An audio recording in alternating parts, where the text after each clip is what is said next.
Welcome back to Scenes from the Screen, where we talk about all types of films and TV.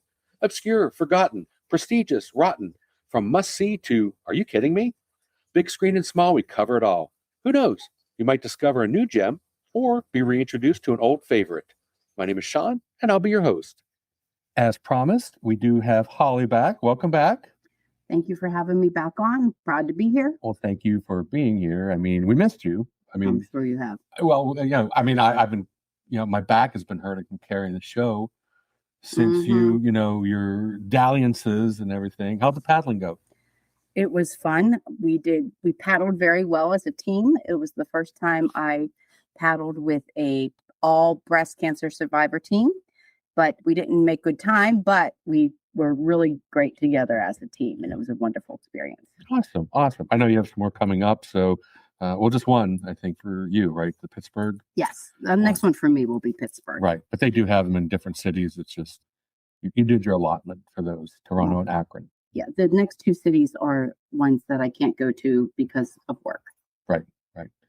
Well, as promised in the last time that we did it together, you said you wanted to do a comedy. Yes. And we chose a comedy, one that, oddly enough, that almost nobody's ever heard of. But you knew about it when we first met. Yeah. Which was definitely impressive because not many people have heard of this movie. Well, I am very impressive. You are very impressive, right? But it's Flirting with Disaster. It is actually celebrating its 30th anniversary, if you can believe that.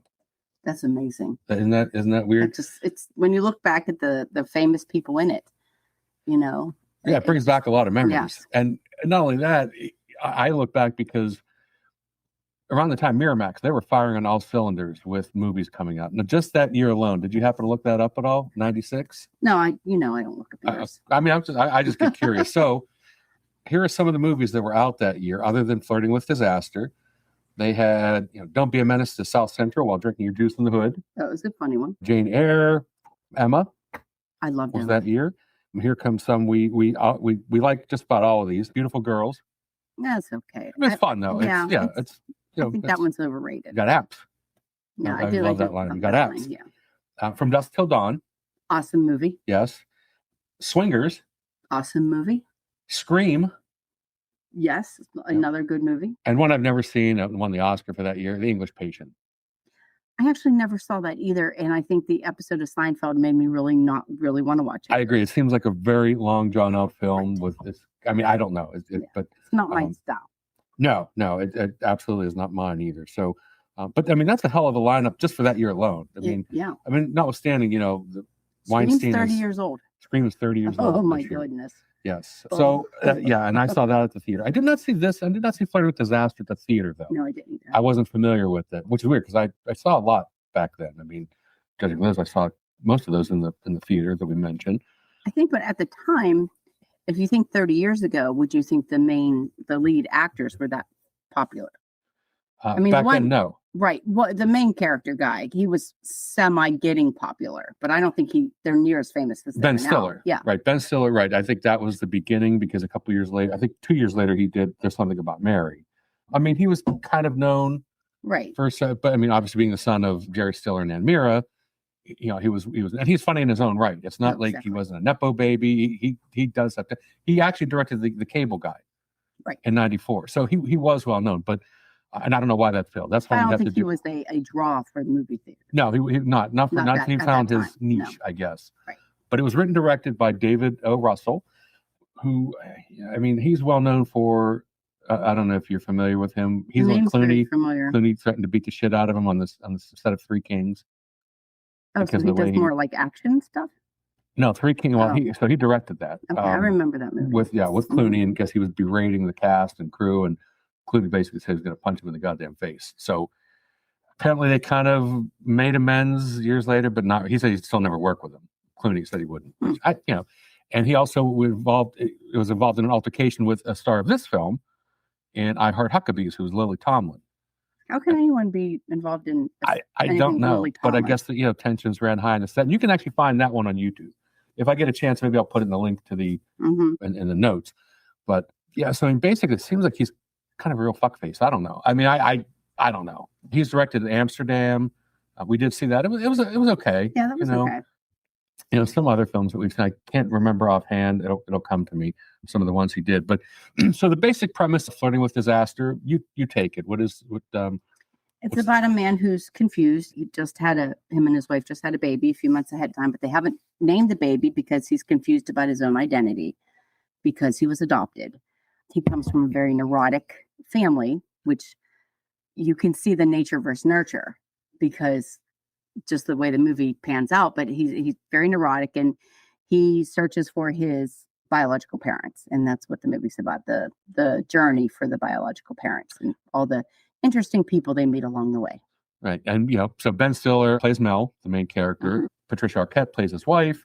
Téa Leoni plays the adoption agency representative, the caseworker. Mm-hmm. And then you have a great guy. His adoptive parents are Mary Tyler Moore and George Segal. Mary Tyler Moore in his movie.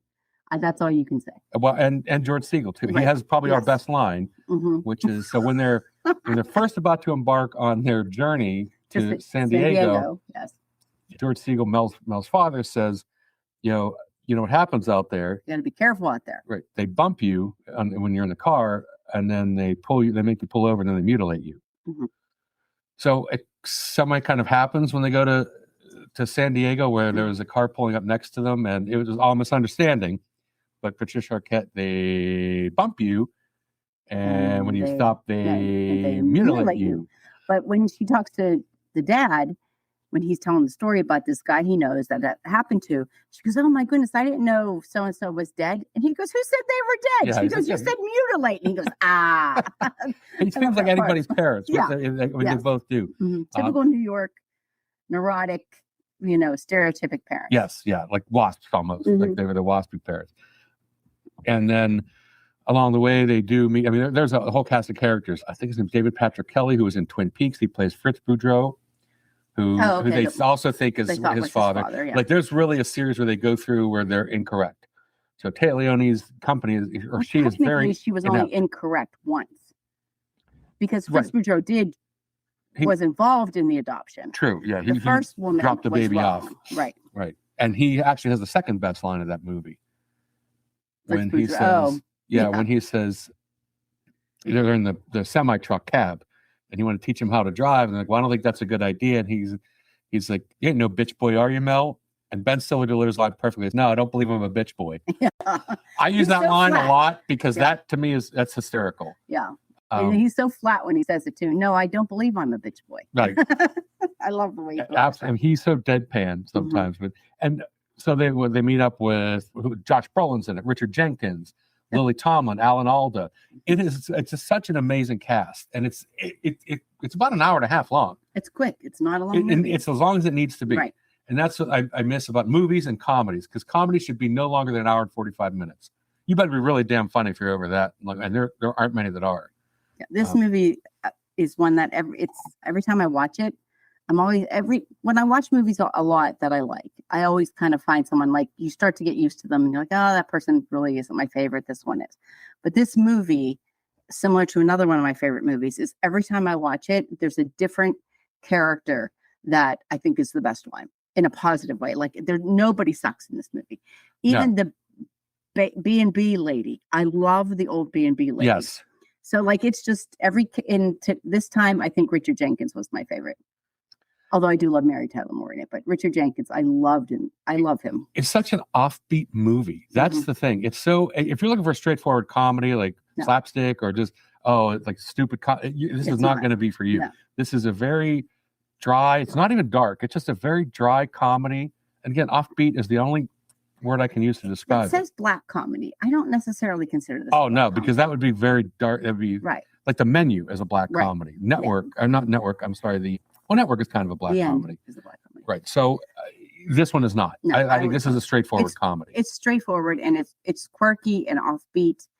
And I think it's very character and actor driven. It's almost like the rules were made for these specific actors. Like, I couldn't imagine anyone else playing his biological mother other than Lily Tomlin. Absolutely. And Alan Alda. And Alan Alda.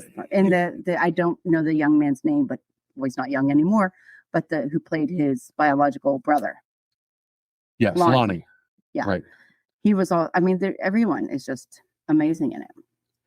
Yeah, they are, and like I said, that's why I can't believe not many people have heard. It's Glenn Fitzgerald who played Lonnie. He's awesome. I can't believe not many people have heard of this. It's just, and I probably would have known about it when I worked at a video store in the late '90s. So it'd been about '98, somewhere around there, and I happened upon this, and I immediately bought it because it was on VHS. Because it was hilarious. I must have seen it on like HBO or something. And that's possible. I can't remember how I first saw it, and this is actually one that my family likes. Like my mom loves this movie also. It's definitely one that we've watched. And there's a lot of twists and turns, things you don't expect. Like when they get, when Mel kind of breaks into the post office, and that's when Josh Brolin and Richard Jenkins come in. You don't expect the turn it takes with their characters. I think after 30 years, we can do the spoiler. Well, I mean, I don't know. I don't want to spoil it too much because that is such a good twist. And it's not like, it is kind of a major part of it, but yeah, I mean, it's a major part of Richard Jenkins' character. Major part of his, yes. I mean, Josh Brolin too, but Richard Jenkins especially, the way he goes through his little change. I think that part is important to know. Right, and Richard Jenkins we just saw in DTF St. Louis, which he's always been great. I love watching him in anything. He's funny. Like he's just, when you look at him or you see him in something serious, you're like, he doesn't seem like he could be funny. He is actually very, very funny in this movie. He is. Yeah. I mean, they, like I said, there's not one person, and you're right, who I think anybody else could do those roles. Mm-mm. Again, leading off just with Ben Stiller, took a chance on him as a leading man, which if that paid off in this movie and later on down the line, being in several films, Tropic Thunder, he was great. And, he's just funny in and of himself. Yeah. He's just a funny person. I think one of my favorite scenes, just for the star power in it, is the scene with Meredith Tyler Moore and I'm blanking on his George Segal, and then you have opposite them Lily Tomlin and Alan Alda. When the four of them are in that scene together, that's just so awesome because this has to be the only time you get Mary Tyler Moore and Lily Tomlin on camera together, because those two are, like, to me, they are comedy legends. Yes, they are who new actors and comedians should be looking up to these people. Yeah, I mean, and all four, those four are basically your 70s.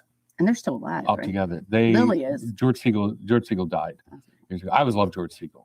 I mean, this movie I love him in, but there's been some others that Carbon Copy I hate it. I mean, I love Carbon Copy because it's so stupid. I mean, it's dumb. And that's when I saw on HBO, and it's obviously politically incorrect in a way. I mean, that's what they're making fun of. Right. But I think Lily Tomlin to me is like the pinnacle. Like she is just, I just love Lily Tomlin. There's nothing that she's ever done that I've been like, it's okay.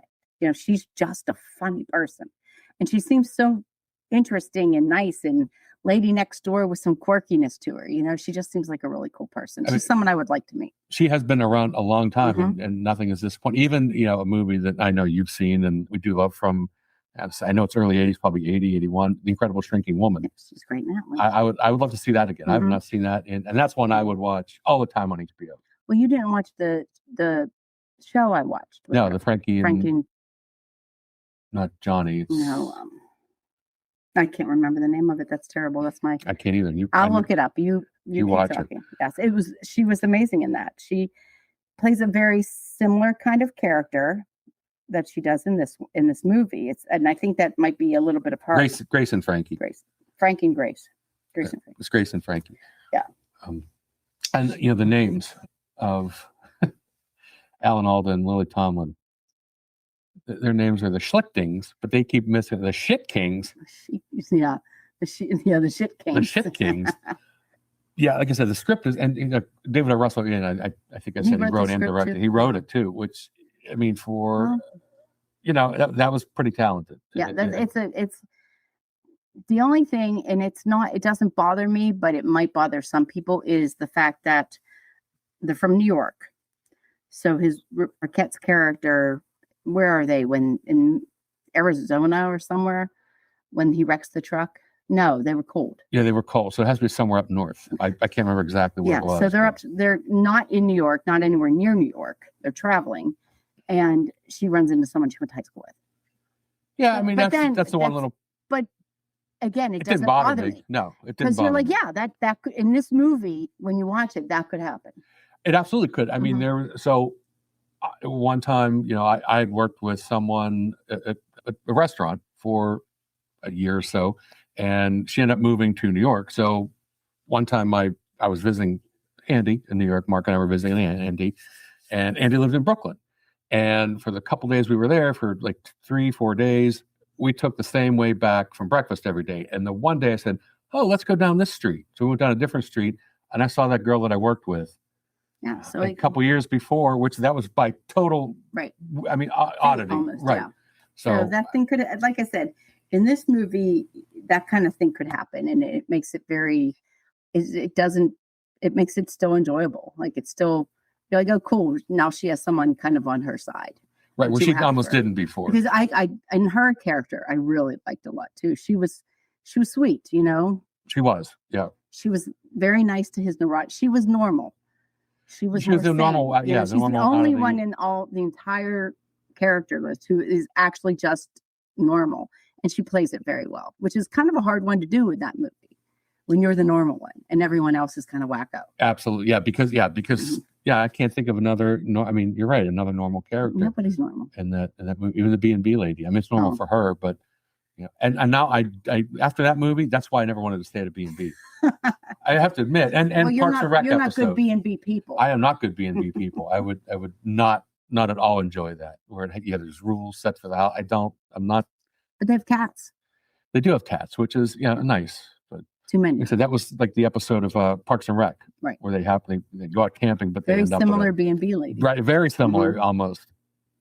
Yeah, like I said, yeah. So I don't know. Is this rewatchable? Absolutely. I would watch this anytime it was on. Yeah, and when I looked it up, AI has determined that yes, it is a good movie. Oh, really? I'm so good for AI. We're all happy about that, and I think it's like I said, if you like any of those actors in it, if if you're whoever you like, if you like Alan Alda, watch it. If you like Stiller, watch it. I don't care who. Even Josh Brolin is funny in it. And he's typically not where you go to for humor. Yeah, and that was kind of the in between for Josh Brolin, because 96 was almost like. When did he do Goonies? That was 80s. That was like 85. Oh, okay. So and then before No Country for Old Men, which was 2007.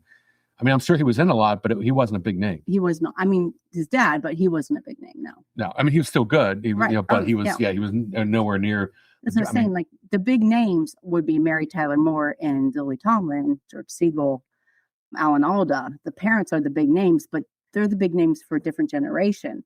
You and I wouldn't go say, "Hey, let's go to a movie with Alan Alda in it." Oh, you might because you're kind of dorky, but I wouldn't have done that. I would, yeah. I mean, I saw Betsy's Wedding, which he wrote and directed. Molly Ringwald was in that. I love Betsy's Wedding, but we'll talk about that at some point. Yeah, but it's definitely, I highly recommend watching it. It's just, a light-hearted, funny, quirky comedy that's just an enjoyable hour and a half to sit and relax. Yeah, you're not going to devote a lot of time to it. Like I said, it breezes right through. And there are, if you think about it, for being 30 years old, there's a few secondary storylines that are very pertinent to today. They're absolutely the Richard Jenkins storyline is very highly important today and discussed. Even Lily Tomlin and Alan Alda's career. Yes. And then why Richard Jenkins and Josh Brolin don't stay at the B&B where Lily Tomlin lives. That's environmental. Like there's a lot of themes that have to do with things that we worry about and talk about today. Yeah, it was very ahead of its time in terms of things like that, which I mean, kudos to Russell for writing that movie. For me, I think it's his best movie. Because I have to look up some of the other stuff because I looked it up the other night, and again, it kind of slipped my mind. I don't know why. Did he direct and write the other? Is he always a writer and director, or does he do sometimes one of the other jobs? You know what I mean? Exactly. Yeah, I think he is more or less an auteur. Is that what that means? American Hustle, Silver Linings Playbook. Oh wow. The Fighter. He's pretty damn good then. Yeah, I mean he's done quite a bit. Yeah, he at least co-writes or writes almost everything that I can see that he does. Yeah, and even Téa Leoni I really enjoy her character.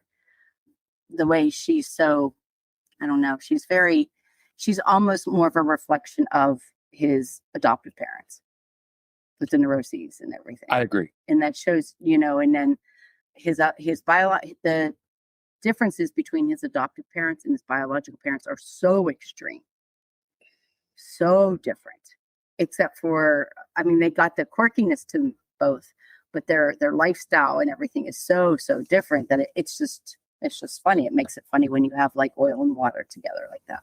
Right. And you can almost see why Mel's a little neurotic. And there's so many great one-liners. Mm-hmm. And this, like I said, we've already named a couple, but it's a highly quotable movie. Oh yeah. I mean, we've said them as kind of non sequiturs in some places. Like for the one, I guess the old guidebook is the one that had the uranium, or the new guidebook is the one that had the uranium warning in it. Yes. Stuff like that is, it's just, and it's how it's delivered. And did you notice too? And I thought about this. I'm glad I jotted it down and completely forgot about it. But especially the one place that they go, Mel finds out that he's not the woman's son. And they give him a shirt and everything. Right. Well, when they find out he's not related, they take the shirt back. And the way he's framed, he looks so small. Yeah, he's not really hunched over, but he kind of, it's almost like his shoulders are. The women were Scandinavian descent. Right. So, and they were very tall and big. And if anybody knows Ben Stiller, he's definitely not of Scandinavian descent. No. And they were talking about how he looked like one of their uncles who was a frauderist. That was very funny. That was funny. And he's like, oh, he was real excited. It was a frauderist. And when they told him the definition, he's like, oh. Yeah, so it wasn't as pleasing as to be. But the girls were, even those characters were funny. Like there was even the minor characters. Yeah, right. The ones on the tangent storylines were, they're all there for a reason. And they do bring something to the table in terms of comedy, in terms of, I mean, anything. Fritz and his buddy. And, And I do love the way it ends. It doesn't necessarily end with him rejoining, having this happy life of, family and everything. It ends with, like almost like the immoral is like kind of appreciate what you got kind of thing. And, grass isn't always greener. Yeah. And careful what you wish for. Right. And that's his wife loves him so much and he doesn't appreciate her. And then he grows to understand how much that is what's important, not where he comes from, not, who his parents are, but who he is now and where he is now in his life and his family, which is him and his wife and his baby. I agree. And the name, what they named the baby, I think is my favorite. Yes. Yeah. But we don't want to ruin that because they do go through a couple names. Yes, they do name the baby. Ethan is pedestrian. Yes. She wanted to name the baby Ethan, but he said it was pedestrian. Just a great movie. So I don't know what we're going to do. Actually, I have an idea for next time. I think it's a double feature I want to do possibly. So I'll run it by you separately because I don't want to promise anything and not deliver. But we're going to come up with, I know Bill will be back. We're going to do that in a couple weeks. Yeah. He called, like I said, summer is just tough. People have things going on. So it's, Well, we got to get your horror movie fans involved more. And you talk horror a lot with two younger people who are in the Gen Z. Gen Z, is that what they are? Yes, the Gen Z generation. So getting them to actually commit and do anything is impossible. But I think the difference in the generation and how you can talk with them, I think is going to be really interesting to hear. And I'm curious to hear you talk with Maddie or talk with Lance and just. They look at things so differently. Yeah. And I think that's going to be interesting. Where, you and I are very similar, except some movies you like and I hate. Right. And we haven't really hit upon, maybe we'll have to do one of those soon. Like a movie we watched that, again, we disagreed on. There's a lot of them. There are a lot of them. I think we should do pieces. I don't know. Well, I want to do pieces for Halloween. I'm saving it for that. But I want to do it on video, like that show you like that. Mr. Science Theater 3000. That's how we need to do pieces. I'm surprised they have not done. I mean, not as far as I know. Rip Tracks may have done it, but I don't. That is my favorite. Well, I watched another one. I told you about it today, and that one would actually be up there with that. And I'm not going to reveal that because that's part of a series, and I watched all of them over the past few days. When you were paddling, I said, I'm going to watch these. I may or may not do it on my own, but Lance may do it because I definitely want to see younger person's. They may not know a lot of, like I actually almost want to do with Gary. Because Gary and I would. But you have a history of the actors and everything. If he just watches just that, he wouldn't have any history. He would be coming in it fresh. So that's what would be nice and different. Right. I mean, he knows who some of them are, but not all of them. Yeah. And Well, he's a movie guy, so he does know some things, but it would be more fresh. Yeah. So yeah, like I said, work on that. I think that would be that one. I think we would probably laugh nonstop, especially at least 2 of the films in the series. And we will be going to the movie theater shortly. And we see might Spider-Man Brand New Day. Yeah, so I feel like we should do that one just to be a little more maybe that'll be a timely. 2 episode one, or maybe not. 2 maybe episodes. 2 episodes. Maybe that week if we, or maybe we'll just do that because I think we're August 1st, so we wouldn't have it in time for the August 1st podcast episode release, but probably the 8th. Okay, that's fine by me. I So- just want to do that one because Yeah, that I'm one will be really fun. looking forward to that movie. As am I. Oh, there's Hannah. Yeah, shaking it off.